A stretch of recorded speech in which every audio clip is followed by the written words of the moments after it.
എടുക്കാൻ പറ്റിയില്ല. അവസാനം നിൽക്കുന്ന ഈ 2-3 ഷോട്ട് അതിലൊന്നാണ് ചുട്ടെടുക്കാൻ പോകുന്നത്. അത് ആദ്യം നമ്മൾ അതിന്റെ കൈകളൊക്കെ ഒന്ന് നിർത്തി മാറ്റണം.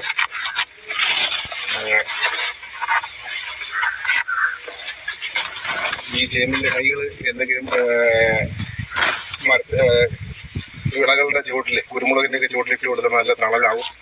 ഇതിന്റെ ഇല മീനിന് കഴിക്കാൻ കൊടുക്കാം, ഇതിന്റെ തണ്ട് തോരൻ വെക്കാം, അങ്ങനെ പല ഗുണങ്ങളുമുണ്ട്. അപ്പൊ ഇനി ഇതൊന്ന് ഈ കണ്ണ് മുറിച്ച് കഴിഞ്ഞ് ഇനി ഇതൊന്ന് വലിച്ച് പറിക്കാൻ നോക്കാം. കിട്ടുമെന്ന് അറിയില്ല, എന്തായാലും ശ്രമിച്ച് നോക്കാം. കിട്ടുന്നില്ല. അപ്പം കുറച്ച് മണ്ണ് ഇത് നീക്കം ചെയ്യുകയാണ്, എന്നാലേ അത് കിട്ടുള്ളൂ. അപ്പം ഞാൻ ഈ ചേമ്പ് നടുന്നത് എങ്ങനെയാണെന്നും അത് പരിപാലിക്കുന്നത് എങ്ങനെയാണെന്നുള്ള 2 വീഡിയോ കിട്ടുന്നുണ്ടായിരുന്നു.